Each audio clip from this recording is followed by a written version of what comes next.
नमस्कार, जय हिंद दोस्तों। मैं प्रिंस आपका अपने YouTube channel HM coaching classes में आपका हार्दिक स्वागत करता हूं। तो कैसे हैं आप सभी? आशा करता हूं आप सभी बेहतर होंगे, बेस्ट होंगे। और मेरे प्यारे भाई जो कि इंडियन आर्मी की तैयारी कर रहे हैं उनको भैया दिल से नमस्कार और नमस्ते।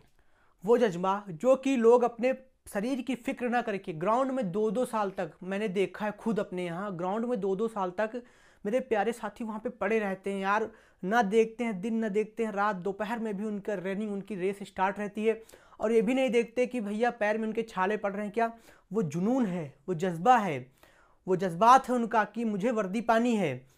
हर आदमी आर्मी की तैयारी नहीं कर सकता है। हर आदमी के अंदर एक जिगरा होता है जो कि आर्मी की तैयारी करता है, सिर्फ उसी के अंदर जिगरा पाया जाता है। तो भैया आप लोग जो है ना आर्मी की तैयारी कर रहे हैं, मेरे प्यारे भावी सोल्जर्स, भैया वो बहुत ज़्यादा मजबूत हैं, बहुत ज़्यादा मेहनती हैं। तो भैया उनको फिर से एक बार नमस्कार, जय हिंद। कि इतनी मेहनत करने के बाद जब वो वर्दी पाते हैं तो वो भी उसके बाद भी वो अपने देश की रक्षा ही करते हैं। पहले भी वो मेहनत करते हैं, नौकरी लगने के बाद भी वो मेहनत करते हैं। तो इसीलिए हम लोग आपके लिए लेके आए हैं शेर ए हिंद इंडियन आर्मी बैच। जैसा कि आपको दीपक सर पहले ही बता चुके हैं कि हमारा 25 मार्च से एक बैच स्टार्ट होने वाला है। जो हमारे प्यारे भावी सोल्जर्स हैं उनके लिए हम लोग एक अलग से बैच स्टार्ट करेंगे, जिसमें कि बहुत सारे मेरे प्यारे भाई होते हैं जो रेस मारने के बाद लास्ट में उनका एग्जाम का पैटर्न, एग्जाम का टेस्ट आता है। तो वो एग्जाम में कुछ बहुत क्वेश्चन करके उनके थोड़े बहुत क्वेश्चन गलत हो जाते हैं। तो फिर वो बाद में इतने हताहत निराश होते हैं कि वो परेशान होके महीने 2 महीने उनको अपना दिमाग, अपना माइंड सेटअप करने में उनको टाइम लग जाता है। तो बिल्कुल ऐसा आपको डरने की जरूरत नहीं है। आप अगर हमारे इस बैच के साथ जुड़ते हैं, शेर हिंद के साथ, तो मैं आपको 100 में 99.9 मैं 100% आपको सिलेक्शन की गारंटी दिलाता हूँ। रनिंग आपकी होगी, मेडिकल फिजिकल आपका होगा, एग्जाम मेरा होगा। मैं इतनी आशा आपको दिलाता हूँ, एग्जाम मेरे भरोसे आप देंगे। और अगर आप मेरी टोटल क्लासें कर लेंगे ना, जितनी हम लोगों ने स्टार्टिंग से लास्ट तक हम लोग चलाएंगे, अगर आप उतनी टोटल क्लासें कर लेते हैं तो मैं एकदम दावे के साथ ठोक के कह सकता हूँ कि आपको आर्मी के एग्जाम से बाहर कोई नहीं निकाल सकता। आप पाएंगे वर्दी और उसके बाद आप अपने गांव में आएंगे, अपने माता पिता का एकदम नाम अच्छे से रोशन करेंगे। तो दीपक सर ने जैसा बताया है कि मैं आज आपके साथ सिलेबस डिस्कस करूंगा, ठीक है। उसके बाद फिर मैं बताऊंगा किस तरह से आपको पढ़ना है, कौन कौन सब्जेक्ट आपकी क्लास चलेगी, किस हिसाब से आपको पढ़ना है। क्योंकि अभी नोटिफिकेशन जो है वो अप्रैल में आने वाला है। आर्मी का जो नोटिफिकेशन है अभी इसकी कोई सूचना नहीं है, लेकिन मैं ऐसी आशा करता हूँ कि 2-3 साल से जो वो वैकेंसी अटकी हुई हैं, रैली भर्ती जो लटकी हुई हैं, उनकी बहुत जल्द ही आपको खुशखबरी मिलेगी, सूचना मिलेगी कि भैया नोटिफिकेशन आ गया है, जल्दी से अप्लाई करो, इतनी तारीख को आपकी रेस है, इतनी के बाद आपका एग्जाम है। बहुत कम समय आपको मिलेगा इसके लिए। तो इसीलिए हम लोगों ने 1 महीना पहले से स्टार्ट कर दिया। अगर आप अभी से लगे रहेंगे तो आपका रेस के बाद जो आपका एग्जाम होगा उसमें आपको कुछ नहीं करना है, बस एक बार रिवाइज करना है, देखना है, अरे ये बस अपना क्वेश्चन करके चले आना है, ठीक है। तो हम लोग देखते हैं सिलेबस क्या है। जैसा कि आपको बताया गया, शेर ए हिंद इंडियन आर्मी बैच हमारा 25 मार्च से स्टार्ट होने वाला है, ठीक है। और आज मैं आपको बताऊंगा इंडियन आर्मी जीडी सिलेबस, ठीक है। आज मैं आपको सिलेबस बताऊंगा। और जिन बच्चों ने एनसीसी कर रखी है उनको तो पढ़ने की कोई आवश्यकता नहीं है, क्योंकि मैंने भी एनसीसी की है, मेरे पास बी और सी सर्टिफिकेट है। मैं उसे अगले वीडियो में बताऊंगा कि जो एनसीसी वाले बच्चे हैं वो इसे पढ़ें या ना पढ़ें।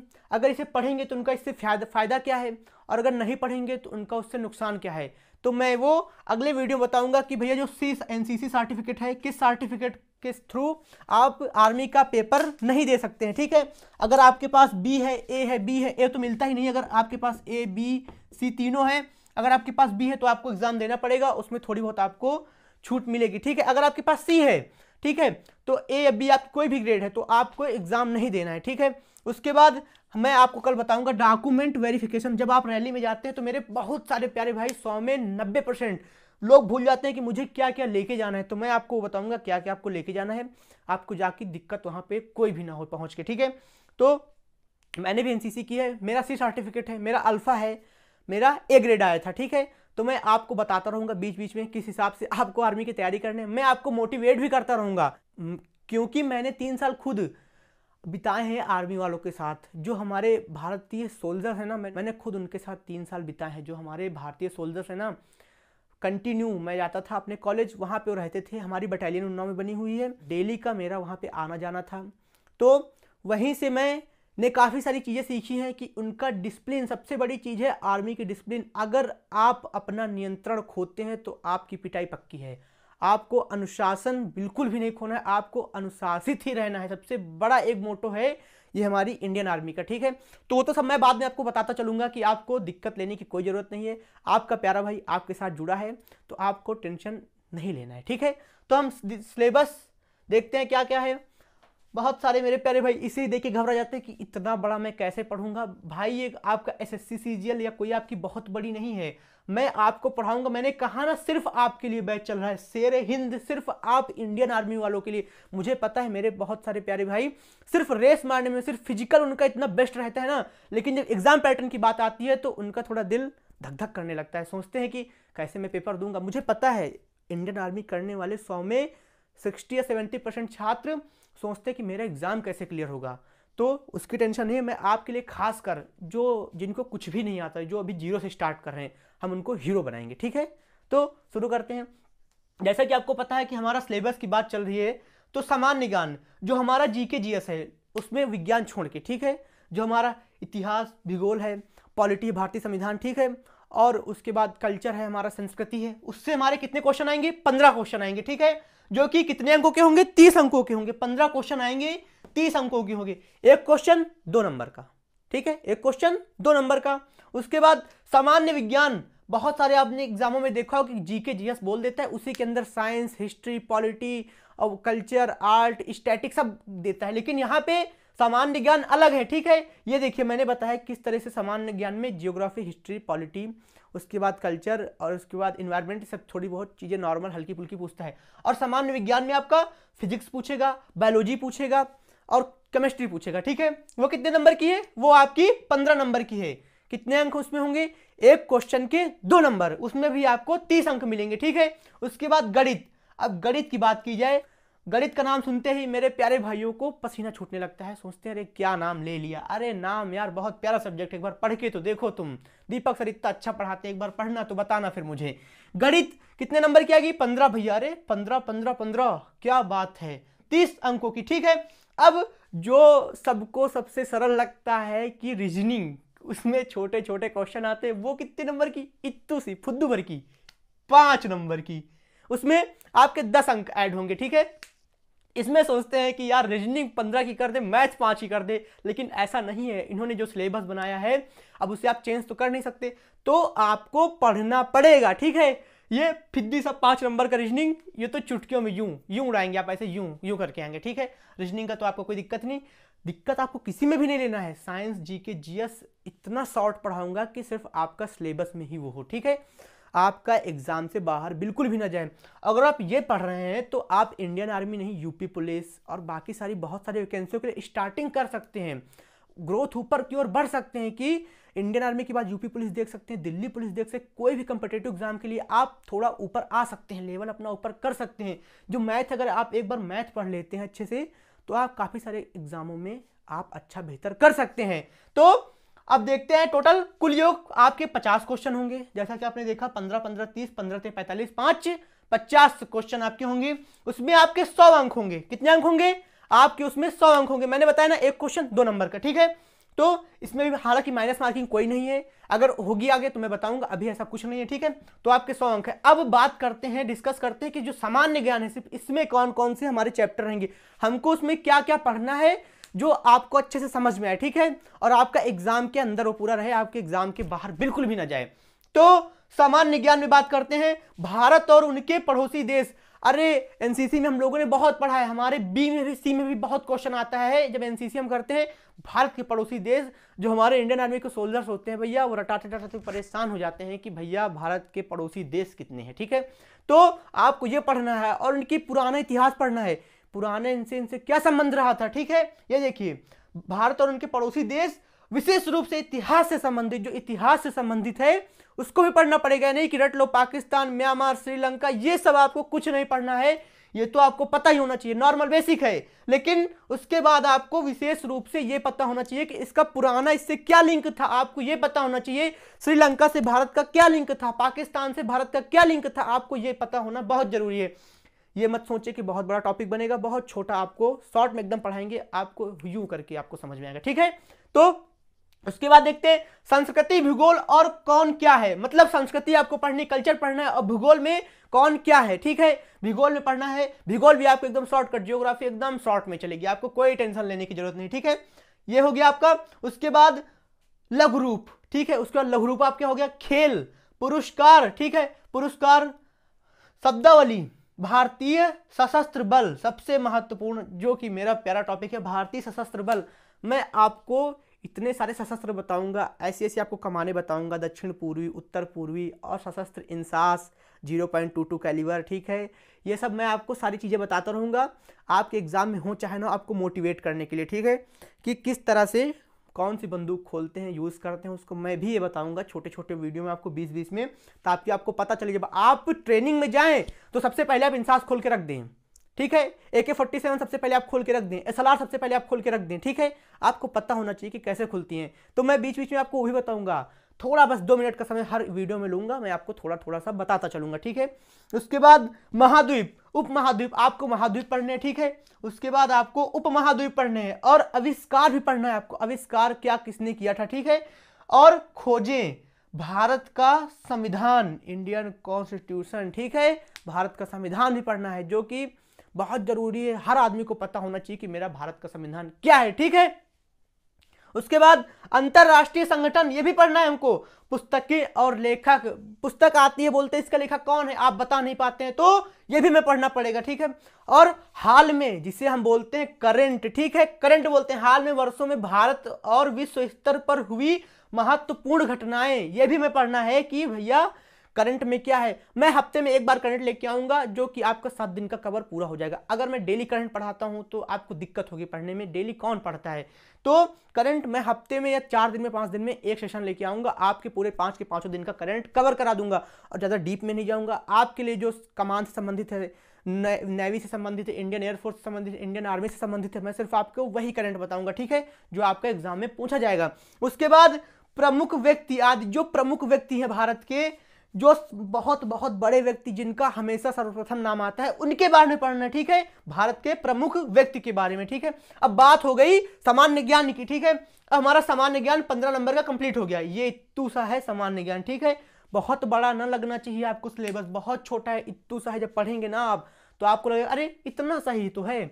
अब बात करते हैं सामान्य विज्ञान की, ठीक है। इसमें बहुत सारे मेरे प्यारे भाई चकरा के गिर जाते हैं कि भैया फिजिक्स पढ़ें, केमिस्ट्री पढ़ें, सूत्र रटें। आपको ऐसा कुछ नहीं करना है, बहुत बेसिक्स आपको नॉर्मल पढ़ना है, ठीक है। आप एक प्रैक्टिस सेट लेके आइए, आप उसमें देखिए किस तरह के क्वेश्चन आ रहे हैं, आपको खुद पता चल जाएगा कि इसका लेवल क्या है, ठीक है। इसमें है भौतिक की, रसायन और जीव विज्ञान, ठीक है, से संबंधित मूल सिद्धांतों और दिन की गतिविधियों के आधार पर जीवित और गैर जीवित कोशिकाओं के बीच अंतर, ठीक है। जीवन का आधार, ठीक है, जीवन का आधार कोशिका, ठीक है, कोशिका आपको पढ़नी है। आपको प्रोटोप्लाज्म और ऊतक पढ़ना है, ठीक है। आपको पौधों और जानवरों में वृद्धि और प्रजनन पढ़ना है कि उनमें वृद्धि कैसे होती है, प्रजनन कैसे होता है, ठीक है। उसके बाद आपको मानव शरीर और उसके महत्वपूर्ण अंग पढ़ने, भैया जो मानव शरीर है उसके महत्वपूर्ण अंग हमारे कौन कौन से, ठीक है। सामान्य महामारी, महामारी आपकी बहुत सारी हैं, मैं आपको बताऊंगा किस किस तरह की महामारी है। आपको महामारी बोलते समय शर्माना नहीं है कि ये किस तरह की महामारी है, ठीक है। आपको बेझिझक पढ़नी है उसको। उसके बाद उनकी रोकथाम भी पढ़नी है, ये हमें बहुत अच्छे से एनसीसी में पढ़ाया गया था कि किस बीमारी का रोकथाम किस तरह से होता है। सांप काटने पर हम लोग क्या करते हैं, आग लगने पर, वो तो चलो आपदा हो गई, आग लगने पर क्या करते हैं, भूकंप आने पर क्या करते हैं, और बहुत सारी महामारियां थी, उनसे बचने के लिए हमें क्या करना चाहिए, ठीक है। उस पर हमारा क्वेश्चन बनते हैं काफ़ी सारे एनसीसी में, तो मैं वो भी आपको बताऊंगा कि आपके सिलेबस में ये भी है, ठीक है। अब बात करते हैं गणित, जो प्राण सुखा देने वाला सब्जेक्ट है, ठीक है, जो एक घूंट पानी भी ना पिया जाए इसका नाम सुनते ही, ठीक है। सबसे पहले क्या है, नंबर सिस्टम। उसके बाद संपूर्ण संख्या की गणना, ठीक है। दशमलव, अरे सबसे घातक चैप्टर दशमलव, यहाँ लगाएं कि यहाँ लगाएं, यही कंफ्यूज रहता है भैया, जीरो के बाद लगाएं कि जीरो के पहले लगाएं, ठीक है। कोई टेंशन लेने की जरूरत नहीं है, आपका सब बड़े आराम से होगा, कोई आपको झिझक नहीं करनी है। और संख्याओं के बीच में संबंध, जो संख्या होती है उनके बीच में संबंध, एलसीएम एचसीएफ आपको पढ़ना है, ठीक है। उसके बाद परसेंटेज, प्रतिशत आपको पढ़ना है, अनुपात, समानुपात भी आपको पढ़ना है, वर्गमूल और घनमूल, इसमें घनमूल भी ऐड कर लिए, वर्गमूल और घनमूल भी आपको पढ़ना है, एवरेज, औसत आपको पढ़ना है, छूट आपको पढ़नी है, ठीक है। साझेदारी बट्टा भी आपको पढ़ना है, और उसके बाद समय और दूरी, टाइम एंड डिस्टेंस भी आपको पढ़ना है, समय और काम, टाइम एंड वर्क भी पढ़ना है आपको, ठीक है। उसके बाद बीज गणितीय मूल समस्याएं, जो बीज गणितीय होती है एक्स एक्स, ये आपको पढ़ना है, ठीक है। उसके बाद मेंसुरेशन, त्रिभुज, चतुर्भुज, नियमित, बहुभुज, वृत्त आदि आपको पढ़ने हैं। तो आपको मैथ में जरा से भी टेंशन लेने की जरूरत नहीं है, ठीक है। आप फौजी भाई हैं, आप आगे चल के मेरे देश के फौजी बनेंगे, आप इससे डरेंगे तो फौजी कैसे बनेंगे? आपके हाथ में गन कैसे होगी? जो इंसास आती है ना 5.56 kg की, वो आप कैसे चलाएंगे उसको? कैसे दुश्मन के सीने में गोली दागेंगे? तो आपको इससे डरना बिल्कुल भी नहीं है, ठीक है। उसके बाद बात करते हैं रीजनिंग की। रीजनिंग में क्या है? अक्षरकीय श्रृंखला, ठीक है, और रीजनिंग एनालॉग्स है, कृत्रिम भाषा है, ब्लड रिलेशन, रक्त संबंध है आपका, कैलेंडर भी आपका है, ठीक है, कैलेंडर पढ़ना है, कारण प्रभाव भी पढ़ना है, कोडिंग डिकोडिंग भी आपको पढ़ना है, जो सबसे सरल चैप्टर माना जाता है। क्यूब्स, पासे जो होते हैं वो आपको पढ़ना है, ठीक है, क्यूब बाइट पढ़ना है, डेटा पर्याप्त, उसके बाद निर्णय लेना आपको पढ़ना है, डिडक्टिव रीजनिंग पढ़ना है आपको, स्टेटमेंट एनालिसिस, पासे, दिशा निर्देश आपको पढ़ना है, ठीक है। इतनी चीजें आपको पढ़नी है सिलेबस में। आप सिलेबस अच्छे से एक बार देख सकते हैं कि आपका सिलेबस किस तरह से है, फाइन किया गया, ठीक है। आप चाहे तो इसका स्क्रीनशॉट ले सकते हैं और अपने कॉपी में इसको लिख सकते हैं कि मुझे आज ये कंप्लीट करना है। आप जब उसे पढ़ लें तो आप उसमें लगाएं क्रॉस कि हाँ मेरा ये टॉपिक कंप्लीट हो गया है। उसके बाद प्रैक्टिस सेट उठाएं, उसमें चेक करें कि इस टॉपिक से मेरे कितने क्वेश्चन सही हो रहे हैं। जैसा कि आपने मैथ में नंबर सिस्टम या कुछ भी पढ़ा, तो आप एक बुक आपकी प्रैक्टिस सेट हो, जो आपके पास कोई मैथ की बुक हो तो उसमें आप नंबर सिस्टम देखें कि छोटे, देखिए पहले बात तो ये है कि जो मैथ होती है उसमें 3 टाइप के सवाल होते हैं। एक होता है एकदम बेसिक के लिए, एक होता है यूपी लेखपाल और दिल्ली पुलिस इनके लिए, एक होता है एसएससी सीजीएल, बहुत बड़ी मतलब नौकरी तो मैं बोलूँगा बहुत बड़ी फौज ही है, क्योंकि इसके पाने के लिए हर आदमी के अंदर जिगरा होना चाहिए, ठीक है। तो वो, लेकिन जो सीजीएल है उसमें बहुत टफ मतलब क्वेश्चन आते हैं, तो मैथ के लिए उसमें सबसे ऊपर क्वेश्चन रहेगा। तो आपको जो सबसे नीचे वाला है, क्योंकि 1, 3, 5, तो आपको 1 नंबर करना है, आपको 3, 5 बिल्कुल भी नहीं छूना है, ठीक है। आपको हर चैप्टर से मात्र 20, 25 क्वेश्चन आपको आने चाहिए, ठीक है। ये मत सोचिए कि मुझे पूरी मैथ रटनी है, मुझे पूरी मैथ आनी चाहिए। 2 बार लगाएंगे, 3 बार लगाएंगे, 4 बार लगाएंगे, आपको पूरी मैथ कंप्लीट आपकी हो जाएगी, ठीक है। अब तो आप जैसे लगाएंगे, कोई भी, जैसे आपने महाद्वीप उपमहाद्वीप आपने पुरस्कार पढ़े, तो आप प्रैक्टिस उठाएंगे, उसमें देखेंगे जो पुरस्कार पूछे गए हैं, मेजर ध्यानचंद पुरस्कार, ये पुरस्कार, वो पुरस्कार, ठीक है, भारत रत्न। तो आप अगर इसमें क्वेश्चन सही हो रहे हैं तो आप सोचें कि मैं सही दिशा में चल रहा हूं, ठीक है। तो मैंने आपके साथ सिलेबस डिस्कस किया, कर मैं आपके साथ ये डिस्कस करूंगा कि एनसीसी अगर आपने की है तो आपको कितने नंबर की छूट मिलेगी। आपका अगर सी सर्टिफिकेट है तो आपको पेपर देना है नहीं देना है। और जो एनसीसी के मेरे प्यारे भाई हैं, अगर वो सी वाले सोच रहे हैं कि मुझे तो पेपर ही नहीं देना है, मैं क्यों ये देखूं, तो मैं ये बोल सकता हूं कि जब आप जीडी में आप भर्ती होंगे आर्मी में, जब आप उसमें जाएंगे तो उसके बाद आपके पास कोई बड़ा पद नहीं रहेगा, आप रहेंगे तो सिर्फ एक सेना के सिपाही ही रहेंगे, ठीक है। उसमें आपके ना स्टार रहेगा, ना आपके यहाँ फीती रहेगी, ठीक है। आपके पास कोई भी रैंक नहीं रहेगा। तो आपको उससे ऊपर बढ़ने के लिए, ठीक है, आपको उससे ऊपर बढ़ने के लिए आपको सेना में एग्जाम पास करना पड़ेगा। आप चाहते हो कि अगर मेरा पहले ही मैं डबल स्टार यहाँ पे लगा लूँ, सिंगल स्टार यहाँ पे लगा लूँ, तो मैं ऐसा बोलता हूँ कि आप पहले ही ना जब पहुँच के सेना में आप तैयारी शुरू रखें, जारी रखें। और सेना में ऐसा होता है कि भैया आपके प्रमोशन के लिए वहाँ पे पेपर कराया जाता है, तो आप उसे देख के अपना प्रमोशन जल्दी पा सकते हैं, वरना आपको 12-15 साल लग जाएगा सिर्फ प्रमोशन में, ठीक है। आपके रिटायरमेंट तक सिर्फ आपको 2 स्टार या सिंगल स्टार से आपको नवाजा जाएगा, उसके बाद आप आगे कुछ नहीं कर पाएंगे। तो आप बढ़ते रहिए, जैसे ही आपका जीडी क्लियर हो आप अपनी छावनी में रहिए, वहाँ पे आप ड्यूटी कीजिए, आपको थोड़ा टाइम मिले तो आप पढ़ते रहिए। मेरे यहाँ कई सारे ऐसे हैं सोल्जर्स जिनके साथ मैं रहा हूँ एनसीसी में, जिन्होंने मुझे ट्रेनिंग दी है, वो पैरा में है जाके, उनके डबल स्टार, कोई ट्रिपल स्टार है, ठीक है, सीओ तक बने हैं भाई, इतना पढ़ के वो, ठीक है। अंदर वहाँ से वो खुद अपनी छावनी में ड्यूटी करके आते थे और वहाँ से वो अपना पढ़ाई शुरू कर देते थे। फिर उसके बाद धीरे धीरे उनका प्रमोशन हो गया और जाके एक ऊंची पोस्ट, ऊंची लेवल, ऊंची रैंक पे जाके वो पहुंच गए। तो यही जज्बा आपको भी दिखाना है, ठीक है। तो ये क्लासेस आपके लिए बहुत ज़्यादा महत्वपूर्ण है, तो बिल्कुल भी मिस ना करें। जो आपकी 25 से क्लासेस स्टार्ट होने वाली है शेर हिंद के नाम से, क्योंकि हम लोग आपके लिए इतनी मेहनत कर रहे हैं। तो आपको सिर्फ ये वीडियो देखना है और आपको सिर्फ पढ़ाई में 3 या 4 घंटे आपको सिर्फ देने हैं, और बाकी आप फिजिकल में ध्यान दीजिए, कुछ भी कीजिए, आप 3 से 4 घंटे आप सिर्फ निकाल लीजिए, आपका एग्जाम एकदम क्लियर हो जाएगा, ठीक है। तो अगर आपको वीडियो अच्छा लगे तो लाइक करें। आज के लिए बस इतना ही। जय हिंद।